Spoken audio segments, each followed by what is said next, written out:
welcome back. Today we're going to be talking about reflux or heartburn during your pregnancy. So one of the biggest questions that I get when it comes to the symptoms that you experience in pregnancy is, what even is heartburn? Why do we get it during pregnancy? Is it really related to how much hair our baby has? And the big answer to that is no. Sometimes our babies have a lot of hair and you get no heartburn at all. But it is one of those really miserable symptoms that many of us experience. And what can we do to understand it better? What can we do to reduce the likelihood of those symptoms happening for you? So, the cause of heartburn in pregnancy comes from two main reasons. The first one is that during our pregnancy, we release two main hormones that help us to soften and accommodate in our muscles and our ligaments for the growing uterus in pregnancy. And that one of those hormones is relaxin, the other one is progesterone. And of course, if we were relaxing the muscles and the ligaments to make space for pregnancy, we so too are relaxing that lovely flap that stops all of our food contents and our tummy contents from coming back up. So we've got a floppy epiglottis here. What happens is the stomach contents are more likely to be coming back up the opposite direction. And of course, if we have already ingested some of that food, the acid that has been working to digest it is of course going to taste a bit grim when it comes back up again. So that's where we get that really sort of burning throat. It feels like your throat is on fire.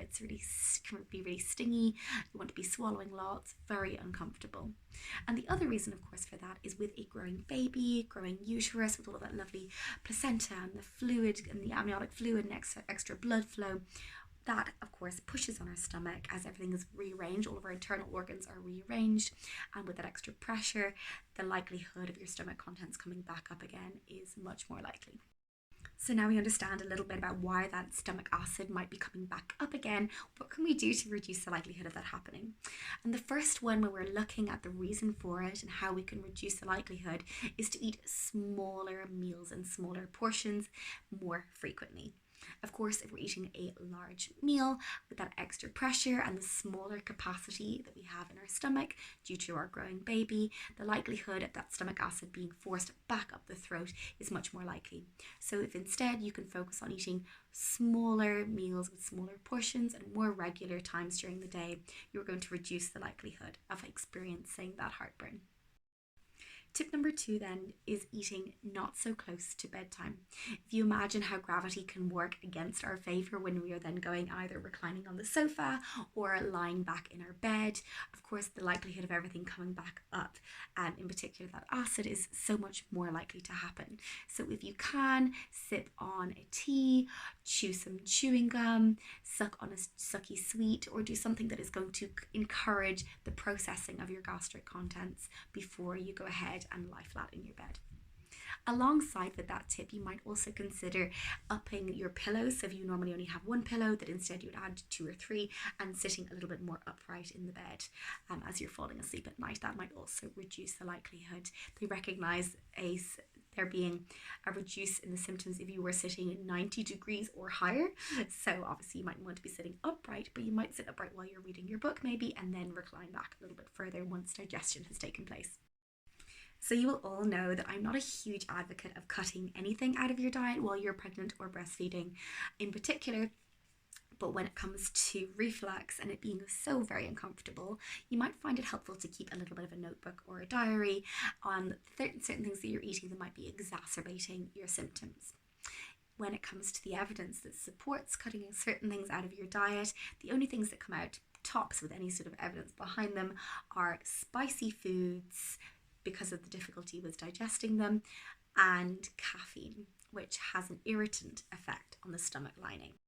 The next two might come like almost something obvious, but that is to cut out, or at the very least reduce right down, your alcohol and smoking. And it might seem like an obvious one, and you might already be thinking, I wouldn't consider doing either of those things. But many of you don't think that there's much wrong with having a glass of wine or the odd cigarette during your pregnancy. And if you've been experiencing reflux, the chances are that it's attributed to the intake of those two. So try and cut them out altogether if you can, and if not, reduce them right down. Talk to your GP for a bit more support on that one.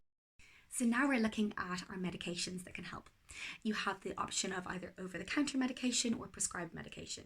When we're talking about over-the-counter, those are things that you are not going to need to talk to your GP or your obstetrician about and are available in most Aldis and Lidls. So those two are Rennie and Gaviscon, which both work to reduce the symptoms by breaking down the stomach acid on the point of contact. So if you are experiencing heartburn, you may go ahead and take some of your Gaviscon, take a Rennie, and that can reduce the symptoms. If that is not working for you, you might want to go ahead and talk to your obstetrician about getting a prescription.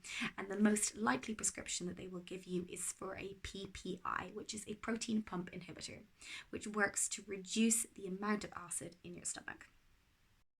In terms of other things that don't yet have heaps of research behind them, there are 3 that I love to recommend to all of my doula clients. For those of them who are looking to maybe take less medicines during their pregnancy or looking to try a more natural approach first. And the first one is papaya enzymes. You take these alongside your food, and what they do is they help to break down whatever it is that you are eating to make it more easily assimilated and to increase to improve your digestion.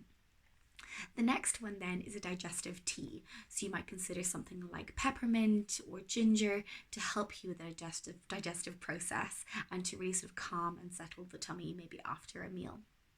And the last one, which has again 0 evidence behind it, but a lot of women will stand by, is eating Love Heart sweets. These are made by a company called Swizzles, and they are the sweet ones, the little messages across the front that have almost like a fizzy aftertaste. And I'm imagining they have a very similar ingredient list somewhere along the line to Rennie's, because they did work really, really nicely for me and have worked really nicely for some of my other clients too. So definitely worthwhile giving a shot and seeing if they have them in your local sweetie shop.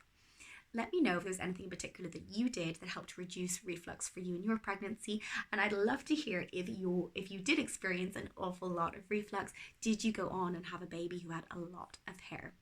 For me, I had pretty minimal reflux with both of my babies. One had heaps of hair and one had none at all.